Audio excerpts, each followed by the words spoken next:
अरविंद केजरीवाल जी ने संघ प्रमुख मोहन भागवत से 4 सवाल पूछे हैं। याद कीजिए लोकसभा चुनाव, उस वक्त भी उन्होंने संघ प्रमुख से कुछ सवाल पूछे थे। वैसे ही हैं लगभग ये सवाल, भाषा थोड़ी बदली हुई है। पहला सवाल कि बीजेपी ने पिछले दिनों में जो भी गलत किया है, क्या आरएसएस उसका समर्थन करती है? दूसरा सवाल, बीजेपी के नेता खुलकर पैसे बांट रहे हैं दिल्ली के इलेक्शन में, क्या आरएसएस वोट खरीदने का समर्थन करती है? इंटरेस्टिंग है ये। सवाल नंबर 3, दलित और पूर्वांचलियों के वोट काटे जा रहे हैं दिल्ली में, क्या आरएसएस को लगता है कि ये जनतंत्र है? और सवाल नंबर 4, क्या आरएसएस को नहीं लगता कि बीजेपी लोकतंत्र को कमजोर कर रही है? अब इसके जवाब में कुछ सवाल और कुछ संकल्प लेने के लिए कहा गया अरविंद केजरीवाल से बीजेपी की तरफ से। वीरेंद्र सचदेवा जो दिल्ली बीजेपी के प्रमुख हैं, वो कह रहे हैं कि आप 5 संकल्प लीजिए देश के सामने कि मैं कभी अपने बच्चों की झूठी कसम नहीं खाऊंगा, झूठे वादे करके दिल्ली की महिलाओं, बुजुर्गों और धार्मिक जनों की भावनाओं के साथ खिलवाड़ नहीं करूंगा, दिल्ली में शराब को प्रोत्साहन देने के लिए दिल्ली वालों से माफी मांगता हूं, यमुना मैया की सफाई पर झूठे आश्वासनों के लिए सार्वजनिक तौर पर माफी मांगता हूं, और राजनीतिक स्वार्थ के लिए देश विरोधी ताकतों से मिलना और चंदा नहीं लेने का संकल्प लेता हूं। ये बीजेपी कह रही है कि आप अरविंद केजरीवाल जी, आप पहले ये संकल्प लीजिए। तो पहले ये अरविंद केजरीवाल जी की बात कर लेते हैं। ये तो हम लोगों ने खूब बात की कि केजरीवाल जी कुछ परेशान दिख रहे हैं, इसलिए ऐसा फ्री सब वो वादा कर रहे हैं, लेकिन इसमें तो कुछ नया नहीं है। बहुत से लोगों से मैंने बात की, उन्होंने कहा ये तो वो करते ही आए हैं, उनकी राजनीति ही यहीं से शुरू हुई थी, बल्कि देश में बड़े पैमाने पर ये चलन चलाने की शुरुआत अरविंद केजरीवाल ने ही की थी। अब बार बार वो संघ प्रमुख के पास क्यों पहुंच जाते हैं सवाल पूछने के लिए? देखिए, अभी महाराष्ट्र और हरियाणा में जो हुआ है वो अरविंद केजरीवाल को डरा रहा है।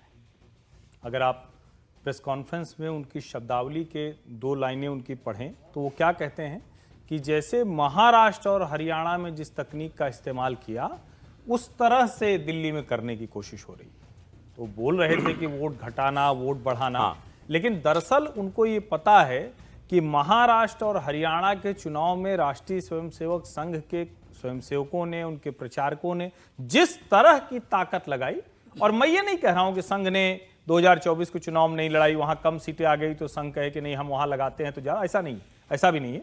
भारतीय जनता पार्टी और संघ में कोई विभाजन नहीं। पहली बात तो संघ और भारतीय जनता पार्टी वैचारिक तौर पर एक दूसरे से जुड़े हुए हैं, लेकिन कई बार काम करते हुए कुछ बातों पर मतैक्य नहीं रहता है, मतभेद हो जाता है, जिसको राष्ट्रीय स्वयंसेवक संघ के सरकार्यवाह दत्तात्रेय होसवाले जी ने मथुरा में साफ साफ कह दिया था। परिवार का मसला था, गए नड्डा जी के घर भोजन किया, खत्म हो गया। अब अरविंद क्या चाहते हैं? वो स्वयंसेवक के मन में एक सवाल खड़ा करना चाहते हैं, लेकिन क्या ऐसा होने की स्थिति है?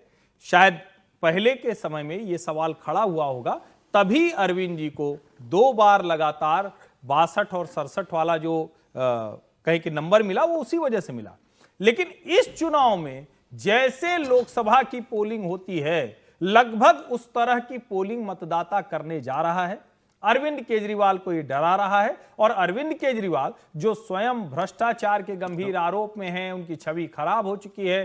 टोटी का पानी 19 में पीते हैं, टोटी का पानी 24 में पीते हैं। कौन सा वाला साफ था, कौन सा वाला गंदा था, ये जनता पूछ रही। अब उनकी बात पर कोई भरोसा नहीं करता। मतलब आप कह रहे हैं संघ इस बार भी जो महाराष्ट्र में और हरियाणा में जिस तरीके से वैसे ही वोटर बाहर निकालेगा, जुटेगा, इससे वो डर रहे हैं। बिल्कुल, ये वोटर लिस्ट वाला सारा मामला इसीलिए निश्चित तौर पर। और सोचिए, एक जो उन्होंने कहा ना पूर्वांचलियों के, अब पूर्वांचलियों का कहते आपने संजय सिंह जी की पत्नी का कह दिया। हाँ। अब वो भाजपा वाले कह रहे हैं भैया ये तो इनका जो कटवाने का नाम दिया है वो दोनों इनके रिश्तेदार हैं, पता नहीं कौन है, क्या झगड़ा है। और दूसरा कह रहे हैं जब सुल्तानपुर में आप वोटर थी तो दिल्ली में कैसे वोटर? उसका जवाब दिया उन्होंने कि सुल्तानपुर का वोट काटने के लिए हमने चिट्ठी लिख दी थी। नहीं, लेकिन वही मैं कह रहा हूं ना कि क्या हर बार चिट्ठी चली जाती है? ये सवाल है ना। और ये तो अगर कोई परसू करे तो ये तो फ्रॉड का मामला है।